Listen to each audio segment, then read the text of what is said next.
તોય છેલ્લે રિક્ષામાં જવાનું થયું. તો કેમ છો બધા? આપણે ફરી એકવાર આવી ગયા છીએ અને આપણે દરરોજ બ્લોગ નાખવાના છે, નાના નાના બ્લોગ. તો જરૂર જોજો. તો હવે આપણે જવાનું ધાંગધ્રા. આપણે ઠેલો લઈ લીધો અને થોડાક સીન સપાટા કરી લીધા રિક્ષામાં જોઈને. ટેવ પડી ગયેલી, બીજું શું થાય હવે. પછી ઠેલો ખંભો નાખીને હું મારા ભાઈ નીકળી ગયા ધાંગધ્રા જવા હાટું. આ રહી મારી સરકારી નિશાળ. હું 1 થી 8 ધોરણ આયત ભણ્યો, આયતમાં ખાતો સાહેબનો. આવતો તો મહાદેવનું મંદિર, તો રોડ પરથી દર્શન કરી લીધા. પહોંચી ગયા છે ધાંગધ્રા અને કોમ્પ્યુટર ક્લાસ હતો ઉપર, તો અહીંયા જવું પડ્યું. અંદર ક્લાસમાં બે એટલે સાહેબ ફોન કાઢવાનો હતો, એટલે વિડીયો ના ઉતાર. રિક્ષાની રાહ જોવું બતાવ જો. રિક્ષા તો મળી ગઈ, પણ એક ડફાકો થયો. રિક્ષામાં ગેસ જ નહોતો, ગેસ પૂરો એટલી બધી લાઈન હતી. લગભગ 11 તો વાગી જશે. અહીંયા તો કઈ પંપ વાળાને કહેવાય નહીં ઉતાવળ કરો, કારણ કે આપણો પંપ તો હે નહીં ને કદે એક માસામાં. તો રિક્ષામાં જવાનું થયું એટલે થયું. પછી તો ઘરે આવીને ડાયરેક્ટ ઓશીકો નાખીને હોઈ ગયા પંખા નીચે. ત્યાં પછી પપ્પાનો ફોન આવ્યો કે આ અંશેત્ર, તો અહીંયા તો જવું જ પડે, અહીંયા જયા વગર રહે જ નહીં.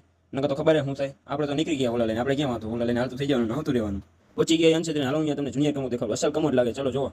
આ બે ભાઈઓ હે ને, આનું નામ જગ્ગુ હે. લાગે ને અસલ કમા જેવો, કમાના ભાઈ જેવો લાગે અસલ. પછી તો આપણે નીકળી ગયા સાહેબ ટિફિન દેવા.